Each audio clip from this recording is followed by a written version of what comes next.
Hey everybody, it's Katie here, and today I'm here with Jane. Jane is somebody who started on her own Sinclair Method journey back in December of 2017. So first, I just want to say, Jane, thank you so much for taking time to speak with us all and share your story with us to really benefit everyone who can watch this video. So thank you so much. Oh, you're welcome. Great. Well, I just want to kick it off with really asking you if you can tell us all a little bit about your own history with alcohol and kind of how you came to develop your own alcohol use disorder. Yes, sure. I started drinking when I was 14. I came from an alcoholic family, but my parents had split up, so it wasn't really around me very much when I was a little kid. But I got a pretty big taste of it when I was probably 12, 13, when my father came around, and he was in very bad shape, and I swore I would never drink. But as soon as I was at a party when I was 14 and had a little bit, and something about it just clicked with me immediately. I was a very shy, kind of just pretty painfully shy kid, and something clicked that I immediately became very comfortable, very social, and never kind of looked back after that.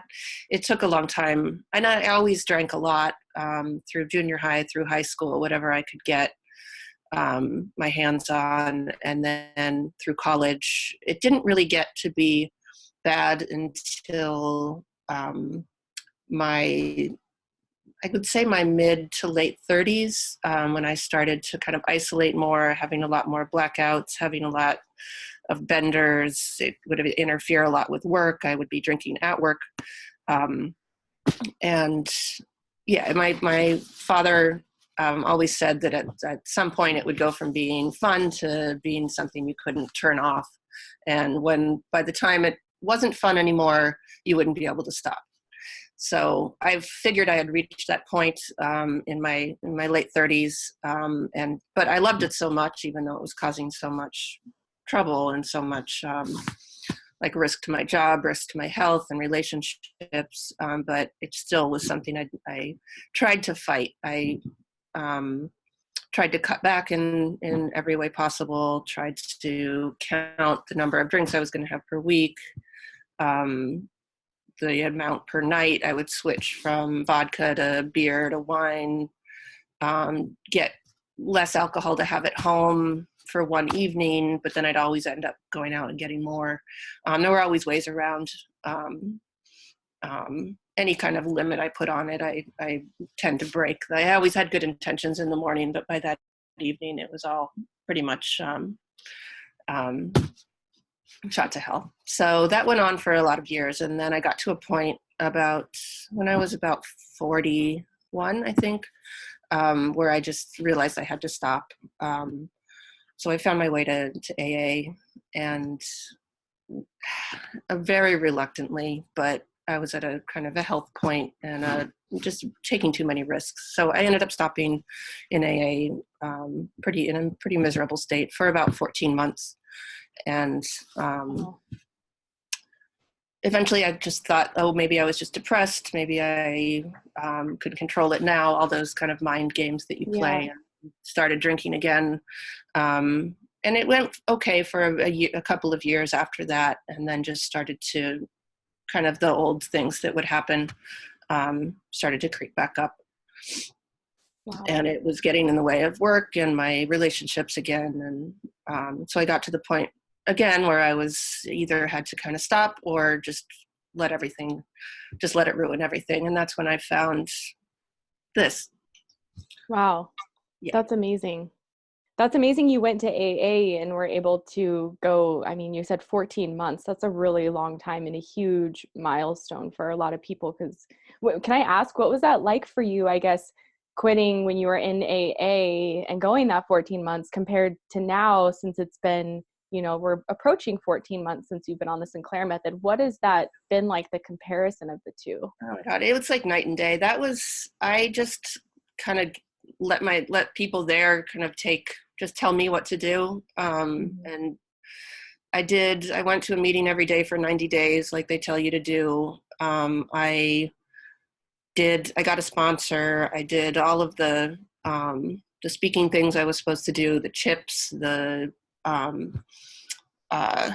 can't remember all of the terms for everything now, but I just kind of I let them take me. And, and I'm very, like, the philosophy, it was very helpful. It also helped my father. My father, he was in it for 30 years and it saved his life. So Wow.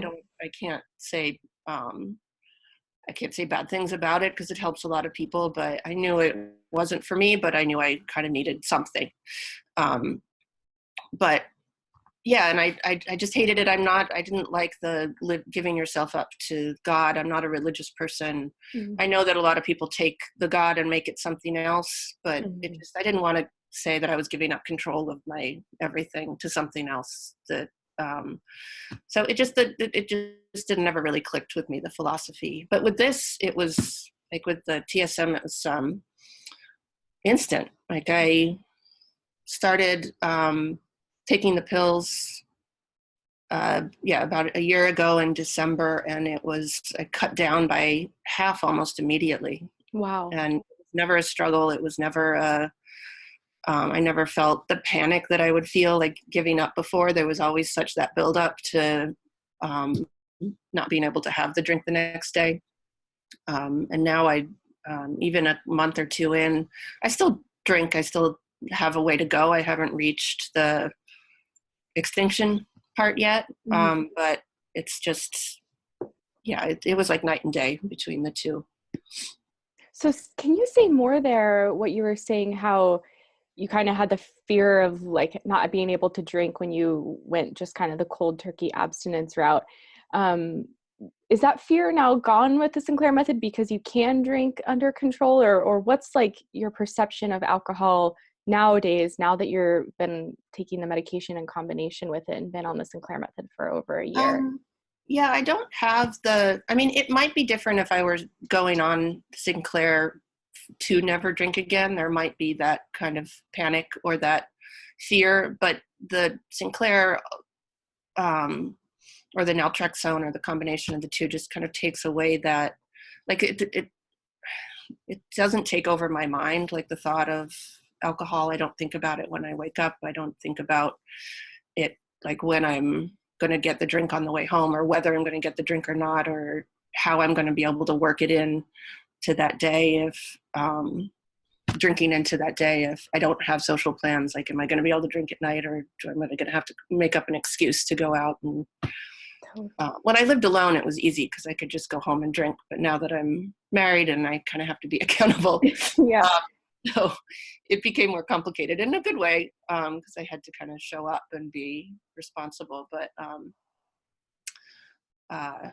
yeah, it just took away the kind of obsessiveness about drinking. And I don't think about it. Like, if I don't have a drink for a night or a week or a few weeks, I just don't even think about it. And if thinking about, like, oh, if I didn't have a drink for a month or 2 months, it doesn't bother me to Wow. think that might be the case. And in contrast to before, like when you were abstinent for that 14 months, can I ask, because a lot of people I share on my channel about kind of like the insanity that goes on in our minds when we're craving and resisting and all of that. Can you recall and tell us what it was like in your mind those 14 months when you were cold turkey sober? Just like, did you have those cravings and thoughts of alcohol, and were you resisting it a lot, or what was that like for you? And it was a very kind of a hollow feeling. I mean, it was a combination of things. I was living in a new city and I didn't know that many people. So there was kind of a loneliness. But yeah, it was just kind of like a coldness and a lonely, like a hollowness to it, that there was just something hugely missing in my life. And I know that, and I was using alcohol to fill something. So I knew that there was something that I needed to deal with, but AA wasn't giving me any of the tools, nor should it. I mean, it's a program to help people stop drinking, but it wasn't giving me what I needed to kind of fill that empty space. It just kind of left it there. So it was a very unsettling feeling. And yeah, it didn't do anything about the urges or the cravings, the desire. Yeah. And yeah. And then the philosophy built in too is if you slip up once, you have to go back to day one, which is a good fear tactic, I think, to keep people from going back to drinking. But at the same time, there's also a lot of guilt wrapped up in it, and self-hate, and that seemed to be kind of ever present during those 14 months. It was just not it wasn't a nurturing type of experience for me. Yeah. And so you find the Sinclair method is more of a nurturing kind of experience. I ask because for me, I feel like it's been one of the greatest ways I've been able to learn self-care, just because it is so gentle, being able to listen to your cravings and watch yourself get better gradually over time. So is that how it's been for you as well? Yeah. I think I've learned more about myself. I kind of see, like, when I have a craving or an urge, because they're still there, but I can kind of be more mindful of it and be more rational about it. It's not like this like strong pull and kind of beating myself up around it. I can just kind of like observe it and talk myself out of it. Or if I do have a drink, if I do take the naltrexone and have a drink, then I tend to not have as many as I used to. There's the rational part kicks in a couple hours later after I've had a drink or two, and then I stop. So I think that it does, just the fact that I'm drinking so much less, it's making me healthier. It's making me more rational. It's making me more kind of able to do the other things that I was neglecting to do when I was drinking or when I was on in AA. Just the hobbies that I like to do, like working out, doing the pleasurable things for myself. Yeah. So on that note, I hear from a lot of people who, so many of us, we spent most days drinking, and that was kind of our hobby. So that transition kind of out of that habit of drinking daily into other hobbies that maybe you've done in the past, or their new hobbies, it can be kind of like challenging to kind of break the old habit of drinking daily and step into something new. What has that been like for you? And have you developed new hobbies or picked up old hobbies? And how are you spending the extra time you have now that you're not drinking as much? Yeah, I've been reading a lot more. I used to love to read. I would read like everything I could find, and stopped almost for the last 10, 15 years. I can't name a book that I read all the way through. I would start something and finish it, or I would just be too out of it in the evenings, or just being out drinking, focus on anything. So I've probably read maybe 15 or so books in the last year, which is great. I've also started, I've been working on writing a book, a fiction book for like 10 years ago. I started it and got probably about halfway through, and then I've just been neglecting that. And that's another thing I kind of have been beating myself up over for many years, is not working on that, because I love working on it.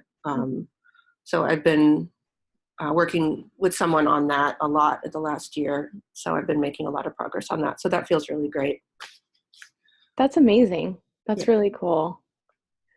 I want to go back a little bit, because you were talking about how, a lot of us, we use alcohol to kind of mask things and cover things.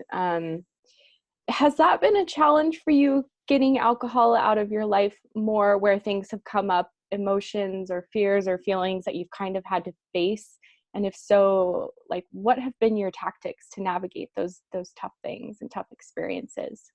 I think I still need to do work in that area, but I think the naltrexone has been doing a lot of the work for me, because there was, my husband had a health scare a few weeks ago. He's fine, but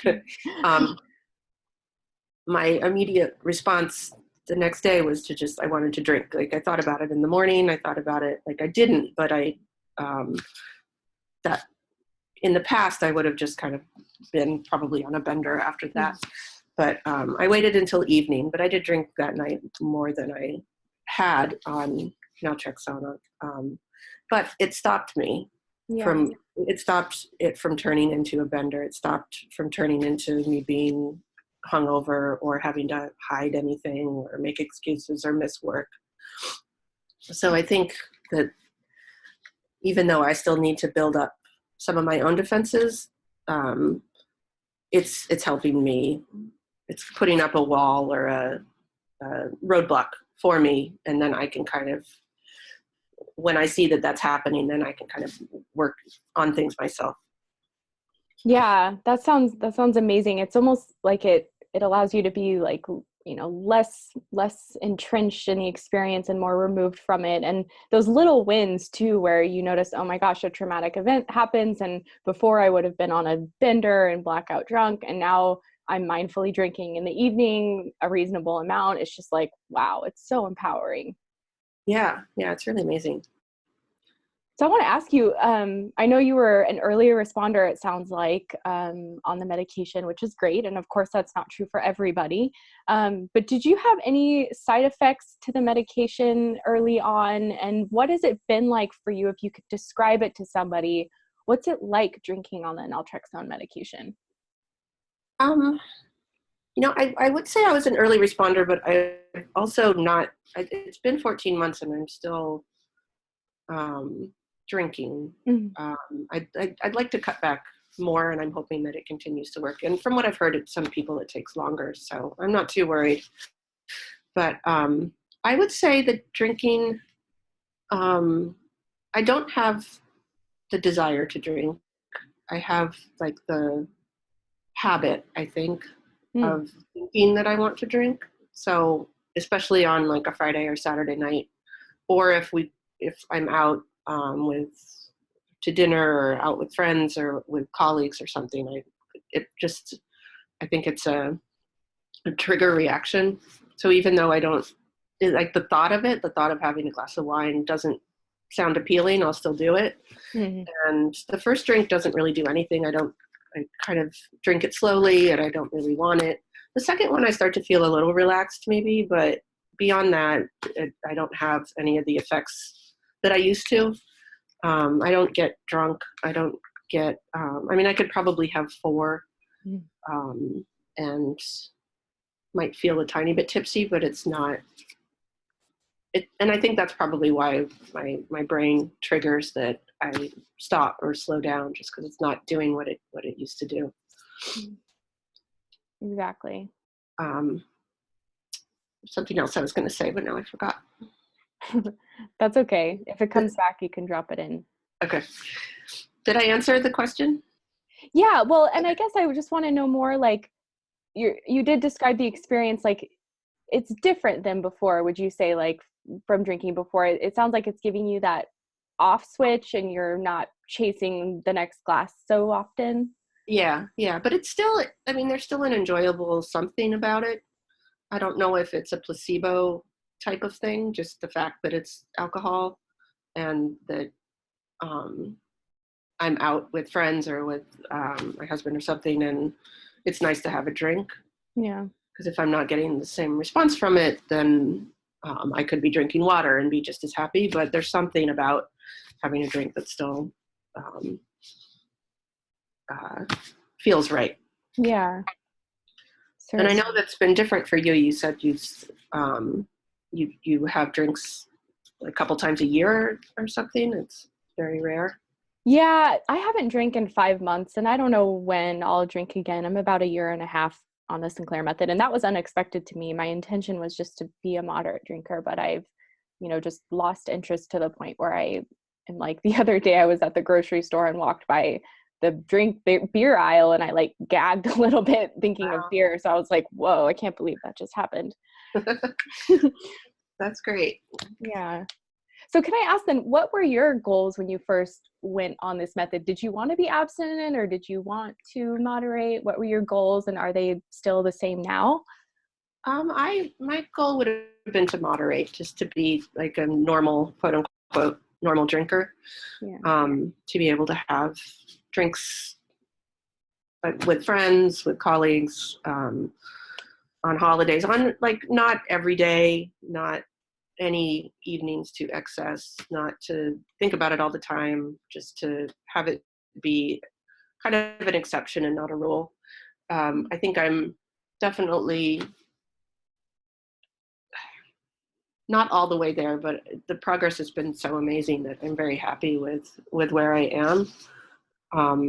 That I cannot complain at all. It's way more. I didn't, when I first watched the documentary, I had just tried so many things that I was very skeptical. And I had actually tried Naltrexone about 8 years ago, before I went into AA, and I don't know if I wasn't taking it right, or if it was just because I was just taking it and not doing Sinclair that it didn't work. Maybe it was the wrong dose. So when I saw the documentary, I was like, oh, I already tried this. But I was once I saw that and saw the testimonials and what people were saying, including doctors, I was like, okay, I'll try this. That's so great. So how did you come about the Sinclair Method? I didn't know that you had been on Naltrexone before. That's interesting. Yeah, it was for a very brief time. But I just came across it online. I was just searching. I had kind of reached a point where, like I said, I was thinking about stopping, going back into AA, very, very reluctantly again, but then was looking for, I don't remember how I came across it, but I think I saw the documentary listed. Maybe it was on Netflix. So we decided to watch it. And my husband watched it with me and decided I had to get I had a doctor that wouldn't give naltrexone to me. So I found another doctor in town that is a proponent of it. She doesn't do TSM, but she will give naltrexone. So I got that from her, and then it started working right away. That's amazing. So you said your husband watched a documentary with you, and I know a lot of people, not a lot, but there's people who don't have that support at home, or their significant other thinks they should just be able to stop, and not knowing what it's like to be addicted to alcohol. You can see why they think that way. But what has that been like for you? Has your husband been supportive, and how has that contributed to where you are now with the Sinclair Method? He has been very supportive. It's been great. I think just like I would be if I hadn't gone through it myself, wouldn't understand what it was like for someone else to be going through it and being like, oh, just cut down or just stop. Like, it's easy to say. But so I don't know if he understands it completely, but he empathizes with it and is seeing it work. I think it was just seeing it make such a difference that convinced him that it could work. So he's been really amazed with how much that I've cut down, and just been so much more present in the evenings and on weekends. And I was hiding things. I just felt there was a lot of guilt and a lot of kind of we just moved in together about 2 years ago, so it all kind of came to a head after about a year. It became too much like trying to appear normal. Oh my gosh, yeah. I could only keep it up for a year.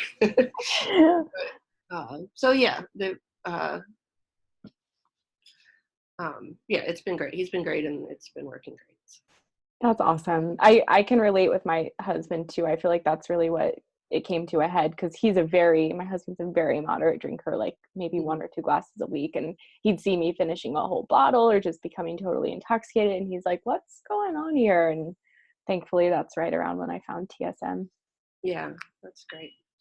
Can I ask if you can just give us an approximate, like, your drinking levels, the quantity wise you were drinking before you started the Sinclair Method, like, at your worst, and what you're drinking now, just so people can have an idea of the progress you've made in the reduction?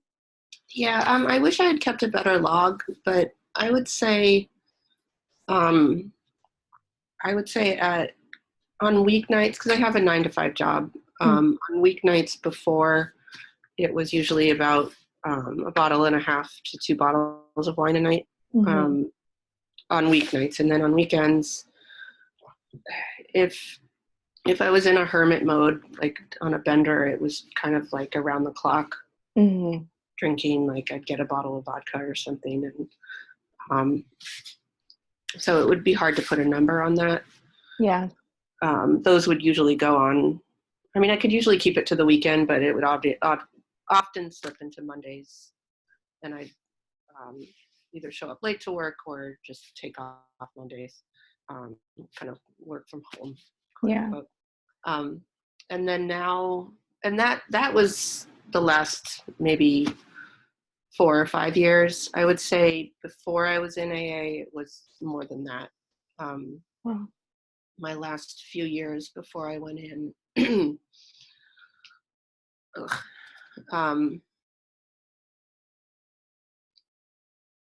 mean, that couldn't have been double that, but it probably another maybe 2 bottles of wine a night plus those bender weekends. Yeah. And I'd drink at work too. It was just kind of, I'd always have kind of a buzz going that I could maintain, and like keep up appearances for the most part. But now I would say I have like 2 or 3 alcohol-free days a week. And then like last night I had 1.5 glasses. The night before, I think I had 2, and I never used to be able to leave a bottle of wine in the house or half of something. There was never any alcohol in the house unless I was drinking it. Yeah. And so to wake up next to half a glass of wine or to find like half a bottle of wine in the fridge is amazing. So I would say I'm starting to keep a log now, but maybe 12 to 15 units a week. Wow. I just got chills as you were saying that, because it's such a huge reduction. And I think you're not doing like blackout weekend benders anymore. Not at all. Wow. Yeah. And I travel a lot for work, and I used to just kind of, I would have my hotel room to myself and I could do whatever I wanted, and got into a lot of trouble. Not that anyone would know, but had a lot of kind of lost weekends in that regard. And I've gone on several trips in the last year, and I haven't even peeked into the mini fridge. Like I don't even think about it, which is amazing, because those trips were always an extra trigger to drink, because I was just on my own and could do whatever I wanted.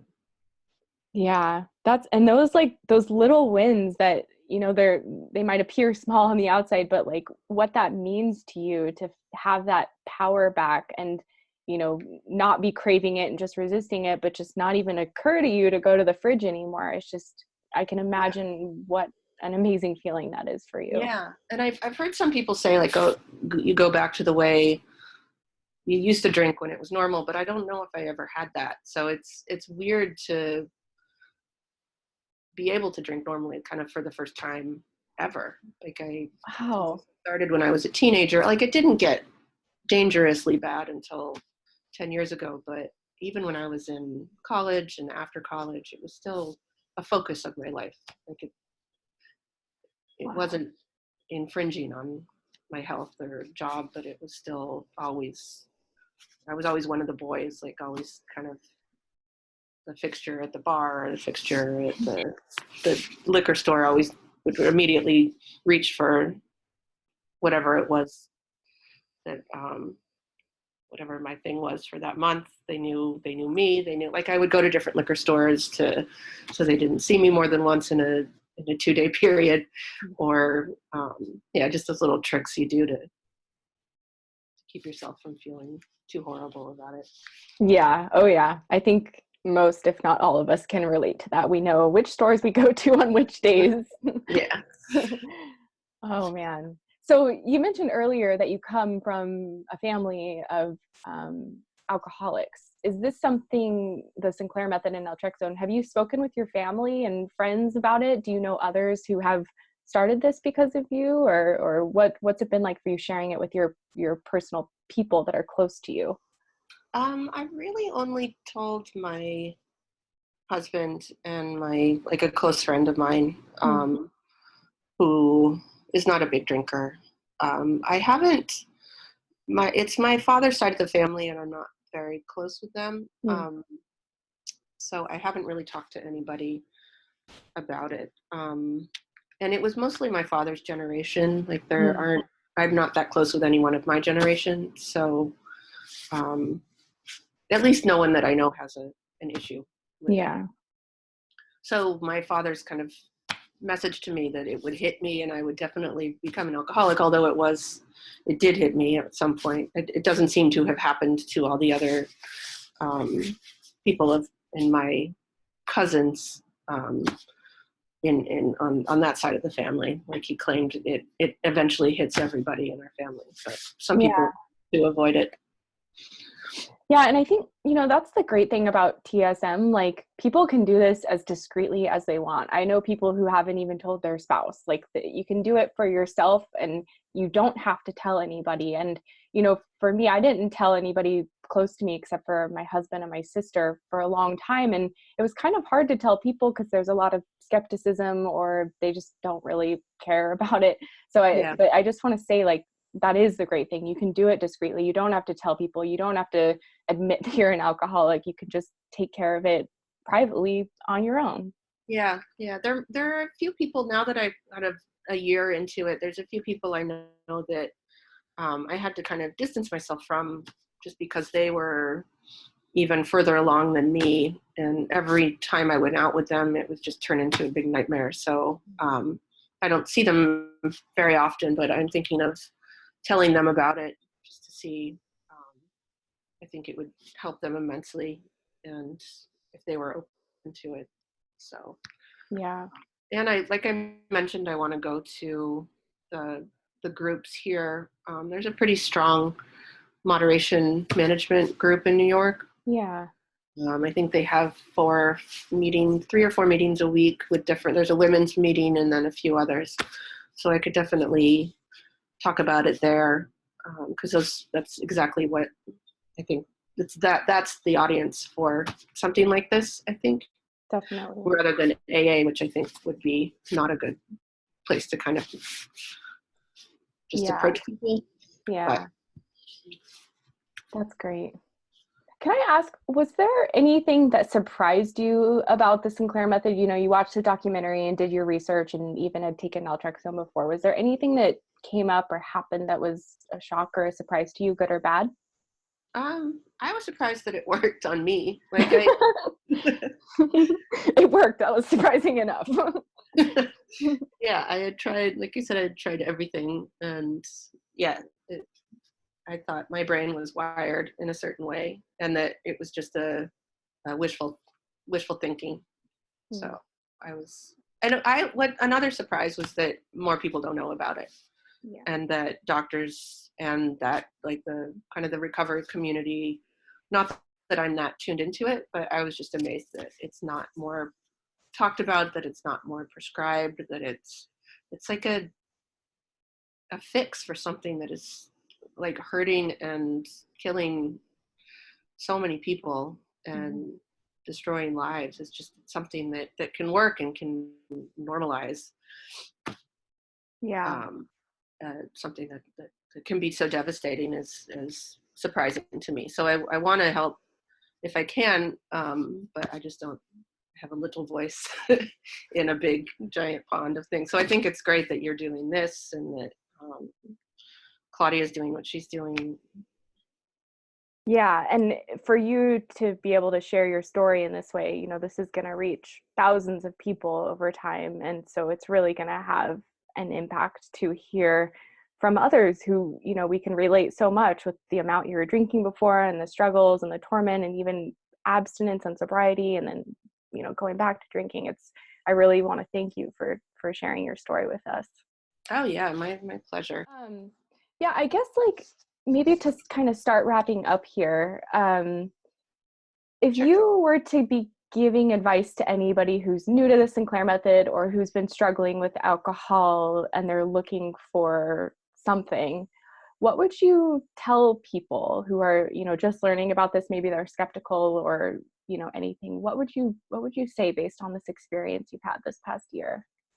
I would say to just to try it, to trust it, that it's worked for people that have been in really bad places and have tried other things that haven't worked, and that to be patient with it and with yourself, and do what people say. If people that have been on it, if they have advice, to take it, to involve yourself in the forums, the groups, the video group that you have. I also did there's a 30-day sobriety solution. There's a book that I read over the summer. I had already been doing TSM for 6 months and decided to do a 30-day, just a reboot type of thing. But it's a book that it doesn't preach sobriety. It's about either sobriety or moderation. And it's a very positive outlook. It gives you a lot of kind of mindful techniques on if you're having urges or having doubts or having different thoughts that come up.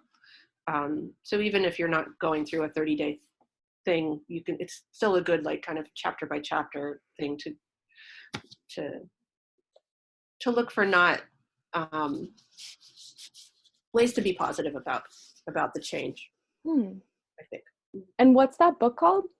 The 30-day sobriety solution. Okay. And don't be confused by the title. It is not preachy about sobriety. It's almost like a mindfulness book, but it deals with alcohol specifically. Awesome. And so actually I have another question for you. With that, have you had your own kind of mindfulness practices or techniques or things that you've done consciously and intentionally in combination with taking the medication that you feel like have helped you along and would help others as well? I've tried to do some meditation here and there. I find that is helpful. There's an app called Insight Timer. Okay.